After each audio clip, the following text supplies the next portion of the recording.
पता नहीं मौलाना क्या क्या क्या क्या पढ़ा हमने उर्दू की किताब के अंदर।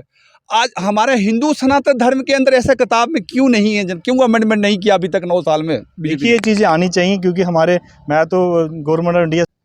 नमस्कार, राम राम। आप देख रहे हैं पहाड़ी एक्सप्रेस में तमाम दर्शकों का हार्दिक स्वागत है। जो दर्शक हमारे नहीं भी हैं उनका भी हम हार्दिक स्वागत करते हैं और सिर्फ फर्स्ट वाली में रिक्वेस्ट करते हैं कि चैनल को फॉलो करना ना भूलें और यूट्यूब को सब्सक्राइब करना नहीं भूलें। ये ताकत आपके पास है।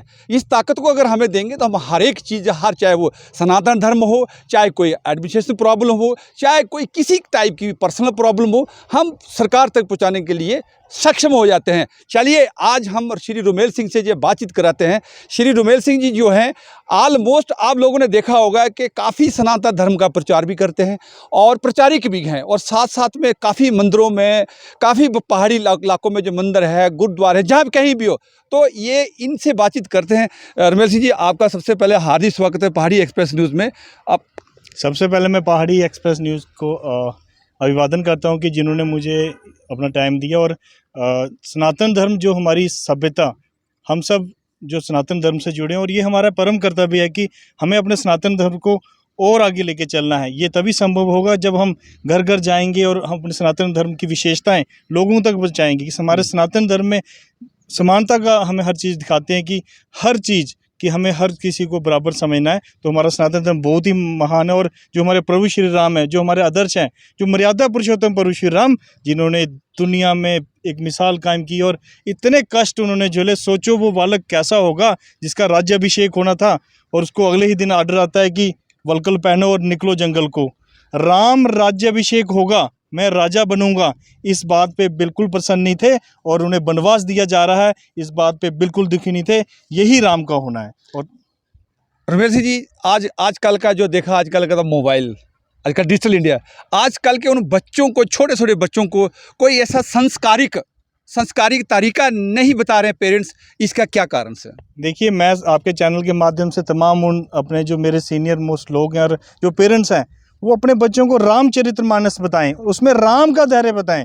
राम का धैर्य कोई नॉर्मल धैर्य नहीं है, ये जीवन रहते उस व्यवस्था का धैर्य है कि इस राम को प्रवोक करने के लिए कितने का सोचो, उसने कितने कष्ट झेले। आपको मैं बताना चाहता हूँ, जब प्रभु श्री राम जी का राज्याभिषेक होना था तो उनकी माता कौशल्या जी आई तो कहती, राम ये किस अवस्था में हो, जाओ पुत्र थोड़ा स्नान करो, नहा लो, धो लो, कल मेरा बेटा राजा बनेगा। लेकिन राम ने कदाचित अपने मुख से क्षण नहीं निकाला कि मेरी माँ उदास हो, जबकि उन्हें पता था कि मुझे वनवास दिया जा रहा है। उन्होंने माँ से कहा, वन बड़ा है इसलिए मुझे पिताजी ने बड़ा राज्य दिया और अयोध्या छोटी है इसलिए उन्होंने भरत को अयोध्या दी। तो ये उनके जो पेशेंस हैं, जो उन्होंने धैर्य और जो उन्होंने सभी को मतलब जोड़ के रखा। तो मैं आपके चैनल के माध्यम से तमाम अपने जो सीनियर्स लोग हैं उनको यही कहता हूं कि अपने बच्चों को रामचरितमानस के बारे में बताइए, राम के धैर्य के बारे में बताइए, सीता माता के त्याग के बारे में बताइए। जब ये सभी चीज़ें हम अपनी जनरेशन को बताएंगे तो मुझे नहीं लगता जो हमारी पीढ़ी है वो सनातन धर्म से अलग रहेगी। देखा गया कि जो बाकी वाले धर्म को लेकर देखो, वो कितना अपना प्रचार करते हैं, कितने बड़े बड़े, अभी मैं फॉर एग्जांपल देता हूँ, मुस्लिम भाई देखो हमारे, वो देखो उसने कितने बड़े बड़े मदरसे खोले हुए हैं और मदरसों को लेते हुए वो ना जाने अपनी धर्म की कितनी किताबें हैं। क्या हिंदुइज्म धर्म के अंदर ऐसा अभी तक 9 साल से ऊपर हो गया है, भारत सरकार के अंदर बीजेपी का पकड़ है, और इसके बाद अभी तक क्यों ऐसा नहीं किया गया है? देखिए, हमें सभी धर्मों की इज्जत करनी है, लेकिन किसी का धर्म क्या कहता है, क्या करता है, हमें उससे कोई मतलब नहीं है। नहीं, हम मतलब की बात नहीं कर रहे। देखो उन्होंने अपने धर्म को किस तरह से प्रचार किया है और किस तरह से वो मतलब कि मदरसों लेकर, मस्जिदों के लेकर के किस तरह से वो प्रचार करते हैं, लेकिन वो हिंदू कहीं पिछड़ चुका है इसके लिए। तो इसके लिए कुछ ऐसा बीजेपी की तरफ से या किसी गवर्नमेंट की तरफ से कुछ हो सकता है क्या आने वाले फ्यूचर में? देखिए, मैंने आपको पहले ही कहा था कि हमारा सनातन धर्म सबसे सौम्य धर्म और हमारी जो सभ्यता है, सनातन सभ्यता है, हम सब मनु महाराज के वंशज हैं। और आप जो कह रहे हैं कि जिस तरह से देखो, हर एक किसी का अपना अपना सिस्टम है जो जैसा माना चाहे, लेकिन एज ए हिंदू अगर मैं हिंदू हूँ तो मुझे सिर्फ अपने धर्म को आगे लेके चलना है। ये तभी संभव होगा जब हम पूरा इसको फॉलो करेंगे, इसके रिचुअल्स जो होंगी, जो हम इसके रीति रिवाज उसमें जाएंगे, हम अपने जो त्योहारों को अच्छी तरह सेलिब्रेट करेंगे और जो कहीं ना कहीं आत्मचिंतन करने की स्टार्टिंग में कोचिंग में एजुकेशन डिपार्टमेंट देखो तो हिंदू सनातन धर्म के तो कुछ नाम किताब है वो नाम ही नहीं है। तो आप उसके ऊपर क्या करना चाहें, क्या संदेश देना, क्या पब्लिक को या सरकार को क्या कहना, क्या रिक्वेस्ट करना है? देखिए जो मैं कह रहा हूँ कि हमारी शिक्षा नीति बहुत ही ख़राब थी पहले, जो जिन्होंने ये पता नहीं कौन से बीच में ये घुसाए, ये गलत तरीके से हमारे एक देश, जो हमारा देश है, जो हमारा एक हिंदू राष्ट्र है, उसके तहत इन्होंने क्या किया कि ये किताबें में आज तक पढ़ा होगा अजनबी गजनबी, पता नहीं मौलाना क्या क्या क्या क्या पढ़ा हमने उर्दू की किताब के अंदर। आज हमारे हिंदू सनातन धर्म के अंदर ऐसा किताब में क्यों नहीं है, क्यों अमेंडमेंट नहीं किया अभी तक 9 साल में? देखिए ये चीज़ें आनी चाहिए, क्योंकि मैं तो गवर्नमेंट ऑफ इंडिया से रिक्वेस्ट करूंगा कि जो रामायण है, महाभारत है, ये आनी चाहिए हमारे इस पूरे मतलब कि विषय में। लोग हमारी जनरेशन को पता चले कि क्या त्याग किया हमारे हमारे साधु संतों ने क्या त्याग किया, जबकि ये हिस्ट्री से मिटाया गया और ये जानबूझ के किया गया, क्योंकि जो पिछली सरकारें थी इन्होंने पता नहीं क्या किस आइडियोलॉजी पे इन्होंने काम किया। लेकिन हमें जो अब की सरकार, जो मोदी सरकार पे पूरा भरोसा है। ये संतों की सरकार है, ये ऋषि मुनियों की सरकार है, और सभी को सबका साथ सबका विकास लेना। मैं आपको बताना चाहता हूँ, मैं जब कई बार इलाके से निकलता हूँ तो मुझे कई जो पढ़े लिखे बच्चे बोलते हैं कि you always wearing saffron dress, you seems to be educated, what is force that drive to do this. वो कहते हैं कि क्या ऐसी आपके पास ऐसी फोर्स है जो आपको ये करने की।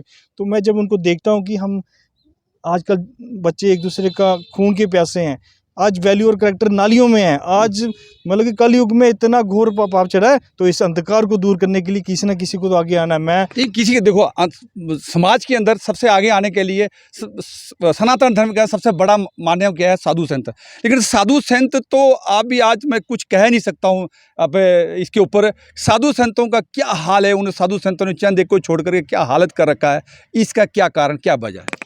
देखिए साधु संत हमारे आदर्श हैं, और ये जो हम मानते हैं आदर्श हैं, लेकिन आदर्श ऐसे तपस्वी, जो तपस्वी बाबा भोलेनाथ थे, और सभी भोले भावानाथ की लेकिन आइडियोलॉजी को लेकर चलेंगे तो समाज के अंदर क्या मैसेज आएगा? देखिए जो मेरा तो ये, वो तो पुराना जमाना था, उस वक्त दैट इज सेपरेट था, लेकिन आज के ज़माने में क्या मैसेज आएगा यूथ बच्चों को? देखिए मेरा तो यही मानना है कि जो सच्चे मन से ईश्वर, कहते हैं कि हमारी जो आत्मा और उस परमात्मा को मिलाने की जो प्रक्रिया है उसे भक्ति कहते हैं। अगर वो सच्चे मन से भक्ति, चाहे वो साधु हो, चाहे संत हो, चाहे आम नागरिक हो, वो अगर उस मार्ग में चल रहा हो तो मुझे कदाचित ये नहीं लगता कि वो गलत रास्ते में जाएगा। जो कपटी होगा, जिसकी छल कपट होगा, तो वो उसका अपना एजेंडा होगा। तो मुझे नहीं लगता कि सनातन धर्म में अगर किसी एक की सनातन धर्म तो साधु संत मेंटेन करते हैं, लेकिन साधु संत देखा मंदिरों में लड़ाई झगड़ा फसाद, जिस मंदिर में मत जाओ, जिसमें मर्जी जाओ हिंदू को सनातन धर्म के अंदर, वहाँ लड़ाई फसाद, जैसे कि हमने गाड़ी में दिखाया था, वहाँ देखिए कि वहाँ कितना लूट पाट खसूट, हर मंदिरों की बात कर रहा हूँ मैं, हर मंदिरों के अंदर कितना लूट पाट खसूट हो रहा है। बाकी धर्मों में क्यों नहीं है, ये हमारे धर्म में सनातन में क्यों है? इसका क्या मैसेज देना चाहिए? देखिए मैं इस बारे में कोई टिप्पणी नहीं कर सकता, क्या लूट, मेरे को तो कभी ऐसा लगा नहीं। मैं जहाँ जाता हूँ मंदिर, नहीं, हम तो ग्राउंड में जाते हैं, हम देखते हैं ना। वो आप देखते हो तो वो सरकार देखेगी कि कहाँ क्या हो रहा है। मेरा देखो ना, सरकार ने भी टैक्सेस लगा रखे हैं, बाकी सिर्फ हिंदू सनातन में टैक्सेस क्यों? ये क्या बता, ये पिछली सरकारों की देन है। इसमें मंथन किया जा रहा है और आगे आने वाले दिन अच्छा, मंथन किया जा रहा है। बिल्कुल बिल्कुल।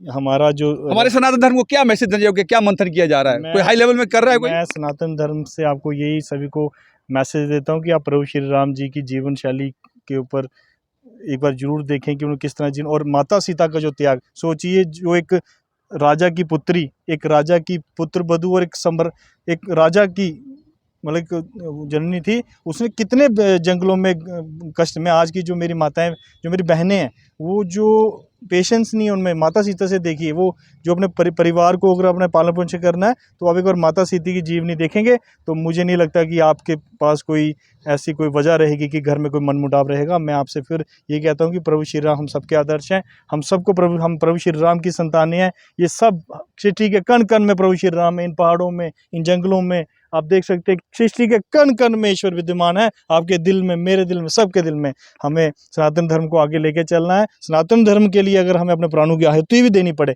तो कदाचित हमें पीछे नहीं हटना है, क्योंकि हमारी पहचान ही सनातन धर्म है। दूसरों के धर्म की हमने इज्जत करनी है, पूरा सम्मान देना है, लेकिन अपना धर्म कदाचित कभी नहीं छोड़ना है। हमारा धर्म ही हमारी पहचान है। जय श्री राम, जय श्री राम। ये थे रुमेल सिंह जी। इस वक्त हमारी टीम जहाँ खड़ी थी पागा के एरिया डिस्ट्रिक्ट रियासी के अंदर, यहाँ पे पहाड़ियों पे खड़ी थी और हम लोगों ने इसको सनातन धर्म को लेकर के हमने श्री रुमेल सिंह जी से बहुत अच्छे विचार सुने और शायद आप लोगों को अच्छे लगे या बुरे लगे, लेकिन आप लोगों के अंदर वही कमेंट बॉक्स के अंदर पावर है कि कम से कम श्री प्रभु जी और कुछ ना करें, लेकिन श्री राम लिख के तो कमेंट्स बॉक्स में ज़रूर अपना कमेंट करें कि हमें आगे क्या करना चाहिए, सनातन धर्म को बचाने के लिए क्या करना चाहिए, क्या नहीं करना। हमारी हमारी जो अभी पीढ़ी है, न्यू पीढ़ी है, जो यूथ है या जो बच्चा पीछे है, बचपन है, उनको हमने कैसे आगे शिक्षा देनी है, इसके लिए अपना अपना राय जरूर कमेंट बॉक्स में रखें। मेरे को BS राजपूत को दें कैमरामैन के साथ इजाज़त। नमस्कार, जय हिंद।